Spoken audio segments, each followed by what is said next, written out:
किसान और security forces और सरकार तीनों के अपने अपने काम हैं, लेकिन अब किसान और सिक्योरिटी फोर्सेस आमने सामने हैं और सरकार आश्वासन दे रही है कि हम बात करेंगे। तो आज हम जानेंगे इस वीडियो में मांगे क्या हैं और किस बात को लेकर किसान इतने उग्र हो रहे हैं या फिर उन्हें मजबूर किया जा रहा है उग्र होने के लिए। नमस्कार दोस्तों, मैं प्रतीक कुमार एडवोकेट आज फिर एक नई वीडियो में आपका स्वागत करता हूं। उम्मीद करता हूं आप और आपके परिवार में सभी बहुत अच्छे होंगे, सुख में होंगे, मंगल में होंगे। दोस्तों, मैं हर एक वीडियो में आपसे रिक्वेस्ट करता हूं कि अगर मेरे वीडियोस आपको पसंद आते हैं तो मेरे चैनल को सब्सक्राइब करें, मेरे वीडियोस को लाइक करें, कमेंट करें, शेयर करें और नोटिफिकेशन बेल आइकन को ऑन करें ताकि आपको नोटिफिकेशंस मिलते रहें।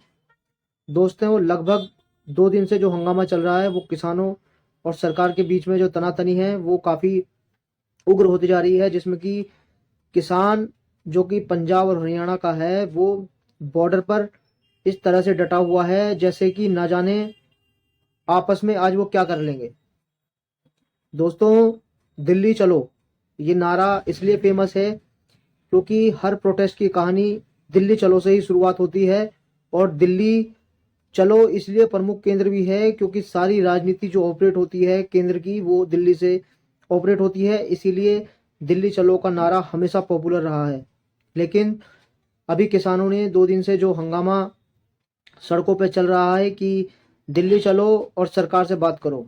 सरकार से बात करने के और भी तरीके हैं, लेकिन जिस तरह से किसान इतनी ज़्यादा तादाद में, जहां पंजाब और हरियाणा का जो किसान है जिस तरह से बॉर्डर पर टिका हुआ है और सिक्योरिटी फोर्सेस के आमने सामने इतनी तनातनी है, इससे क्या हासिल होने वाला है। इस प्रोटेस्ट जो है ये प्रोटेस्ट अपनी मांगों को लेकर है और ये प्रमुख जो 3 मांगे हैं मैं आपको बता दूं। जो मांगे हैं वो लेकर चल रहे हैं कि हमारे जो लोन जो हैं वो वेव ऑफ किए जाएं। दूसरी जो मांग है वो एमएसपी का जो लॉ है वो बनाया जाए और तीसरी जो बड़ी प्रमुख बात यह है कि जब किसानों का आंदोलन पूर्व में रहा तो उनके ऊपर जो एफआईआर हुई थी वो एफआईआर वापस ली जाए। चलिए, ये तो तीनों मेन बात मांगों की हैं, लेकिन बात आती है आम जनता की। फंडामेंटल राइट्स का अधिकार सभी को दिया गया है। जिस तरह से किसानों ने रोडों को घेर लिया है, सड़कों को घेर लिया है और सिक्योरिटी फोर्सेस किसानों के आमने सामने हैं, इससे जो आम जन के जो फंडामेंटल राइट्स जो वायलेट हो रहे हैं उसकी क्या गारंटी है। Supreme court and high court fundamental rights के हमेशा कहती है कि किसी का वायलेट नहीं होना चाहिए। तो फिर आज जो सिक्योरिटी फोर्सेस ने जो तालाबंदी और जो ब्लॉकेज की है बॉर्डर पर, यह भी एक तरह से फंडामेंटल राइट्स का वायलेशन है। और किसानों ने जिस तरह से भीड़ लगा रखी है और रोडों को जाम किया हुआ है, ये भी आम जनता के फंडामेंटल राइट्स का वायलेट कर रहे हैं। समझने की बात सिर्फ इतनी सी है कि अगर आपके बीच में और सरकार के बीच में कोऑर्डिनेशन नहीं हो रहा है तो उसे आपस में बैठ के सॉर्ट आउट करें। आपके जो किसानों के जो लीडर्स हैं वो आपस में सरकार के साथ बैठे। जहाँ तक मेरे नॉलेज में है अब तक 36 मीटिंगें जो कि हुई हैं वो आमतौर पर हुई हैं और जिनमें 6 प्रमुख बड़ी मीटिंगें हैं जो हुई हैं अब तक, लेकिन ना छोटी से कोई निष्कर्ष निकला, ना इन बड़ी 6 मीटिंगों से कुछ बड़ा संघर्ष निकला और ना ही कोई इनमें कोई निर्णय लिया गया अभी तक। क्यों नहीं निर्णय हो पा रहा है? क्योंकि कोऑर्डिनेशन या तो कहीं तालमेल की गड़बड़ है या फिर मांगों को लेकर ऊपर नीचे हो रहा है। यही प्रमुख कारण हो सकते हैं कि जब 36 छोटी मीटिंग हो चुकी हैं और 6 बड़ी प्रमुख मीटिंगें हो चुकी हैं, नेशनल स्तर पर इस तरह की मीटिंग हो चुकी हैं, फिर भी निष्कर्ष ना निकलना अपने आप में बड़ा चिंता का विषय है। लेकिन मैं सिक्योरिटी फोर्सेस और किसान से भी आग्रह करूंगा कि जिस तरह से आपने रोडों को जाम कर दिया है, रोडों पे लगभग जो अभी हमने रिपोर्ट्स के मुताबिक देखा कि 2-3 किलोमीटर की ट्रक, बुलडोजर, न जाने क्या क्या किन किन चीज़ों से उन्होंने जाम किया हुआ है, इससे आपने रास्ते ब्लॉकेज किए हैं।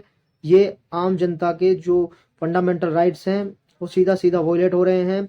हालांकि कल मैंने देखा है कि एक स्टेटमेंट भी मैंने पढ़ा है कि Punjab and Haryana high court जो है उसने अपने स्टेटमेंट में कहा है कि किसानों पर जो बल प्रयोग है वो एक लास्ट ऑप्शन होना चाहिए, ना कि आप स्टार्टिंग से ही उन पर बल प्रयोग किया जाए। हाईकोर्ट अपनी तरफ से पूरी कोशिश कर रही है कि किसी को नुकसान ना हो, किसी भी सिक्योरिटी फोर्सेस को ना तो चोट लगे ना किसी किसान को चोट लगे। लेकिन जिस तरह की तनातनी बॉर्डर पर देखी गई है उससे तो यही लग रहा है कि जिस तरह से सिक्योरिटी फोर्सेस की तरफ से पानी की बौछारें चल रही हैं और टीयर्स गैस के जो गोले छोड़े जा रहे हैं, इससे क्या आप अंदाजा लगा सकते हैं कि आने वाली सिचुएशन क्या होगी। हालांकि सिचुएशन कुछ भी हो, अभी किसान जो टिका हुआ है बॉर्डर पर, हरियाणा के दिल्ली की तरफ जो कूच कर रहा है, वो अभी टिका हुआ है, अपने लीडर्स की जो आदेश हैं उनका वेट कर रहा है। लेकिन इन आदेशों के पीछे मंशा क्या हो सकती है कि हर किसान अपना ट्रैक्टर ट्रॉली लेकर निकल पड़ा है।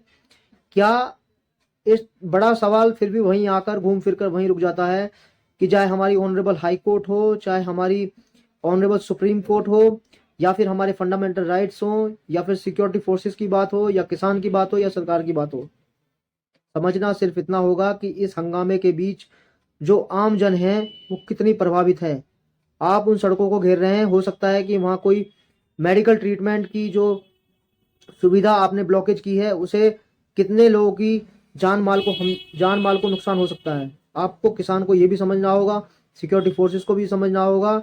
अब सरकार से तो आप बात ही कर सकते हैं, क्यों? क्योंकि सरकार आपके हर चीज के लिए दायित्व को निभाती है, तो सरकार से तो पूरी उम्मीद है कि वो बात करने के लिए तैयार हैं। लेकिन किसान के लीडर्स, टॉप लीडर्स जो हैं, उन्हें भी ये समझना होगा कि पहले आप एक मंशा बना लें कि सरकार को किन मुद्दों पर और किस तरह से बात करनी। देखिए, समझौते के दो रूप होते हैं, कुछ बातें आपको सामने वाले की माननी पड़ती है और कुछ बातें सामने वाले को आपकी माननी पड़ती है, तभी इसका नाम समझौता है। अगर दोनों ही पक्ष अपनी बातों पर अडामेंट और टिके रहेंगे तो मैं गारंटी लेता हूं कि किसी भी बात का कोई निष्कर्ष नहीं लगेगा। अभी तो 36 मीटिंग या फिर बड़ी 6 मीटिंग्स हुई हैं, फिर चाहे आप बड़ी 100 मीटिंग कर लीजिए या फिर 200 छोटी मीटिंग कर लीजिए, कोई फर्क या कोई बदलाव देखने को नहीं मिलेगा।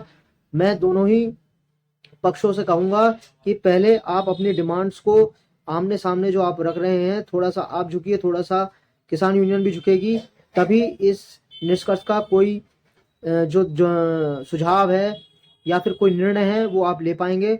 वरना फिर इस कस्मोकस में किसान, सिक्योरिटी फोर्सेस और सरकार आपस में खींचातानी होती रहेगी और नुकसान सिर्फ और सिर्फ आम जन को होगा, चाहे वो बच्चों के स्कूल्स के लिए हो, चाहे फिर वो किसी की मेडिकल ट्रीटमेंट के लिए हो। तो इस तरह की हरकतें ना करें, इस तरह का जो माहौल है वो ना रखें। किसान इस देश के लिए अपने पूरे जी तोड़ मेहनत करता है ताकि इस पूरे देश को अनाज दे सके, भूखे पेट को रोटी दे सके। तो किसान की भी इज्जत सबसे पहले हमें करनी होगी। सरकार जो पावर में है उसको भी थोड़ा देखना होगा कि किसानों की तरफ नर्म दिल रखना होगा। सिक्योरिटी फोर्सेस को भी ये देखना होगा कि हम जिनके सामने खड़े हैं, आपको अडामेंट नहीं होना है। उनकी जो आप जब तक कोशिश ये करें कि आप उन्हें साधारण तौर पर जब तक रोक सकते हैं, आप पूरी कोशिश कीजिए। मैं honourable high court Punjab and Haryana का समर्थन करता हूं, जिन्होंने कहा है कि बल प्रयोग लास्ट ऑप्शन होना चाहिए। तो मैं यही कहूंगा सिक्योरिटी फोर्सेस से भी और किसानों से भी कि आपस में बल का प्रयोग ना करें। आप जहां हैं वहां से अपने अपने जो बातें हैं, आप अपनी बात अपने शांतिपूर्ण तरीके से कहें, लेकिन बल का प्रयोग दोनों तरफ से नहीं होना चाहिए। मैं सरकार से भी उम्मीद करता हूं कि जल्द से जल्द किसानों की इस समस्या का समाधान करेगी, क्योंकि सरकार अपने आप में बहुत ही बड़ी चीज है, अपने आप को बहुत अहम रोल निभाती है छोटी से छोटी और बड़ी से बड़ी करने के लिए। उम्मीद करता हूं दोस्तों कि इस वीडियो में आप किसानों का भी समर्थन करेंगे, सरकार का भी समर्थन करेंगे, और सिक्योरिटी फोर्सेस से मैं कहूंगा कि बल का प्रयोग सबसे आखिरी होना चाहिए। उम्मीद करता हूँ आपको मेरी ये वीडियो पसंद आई होगी। अगर मेरी वीडियो पसंद आई हो तो आपसे रिक्वेस्ट है, मेरे चैनल को सब्सक्राइब करें, मेरे वीडियोस को लाइक करें, कमेंट करें, शेयर करें और नोटिफिकेशन बेल आइकन को ऑन करें ताकि आपको अपडेट्स मिलती रहें। अब मैं इस वीडियो से विदा लेता हूँ। बहुत बहुत धन्यवाद।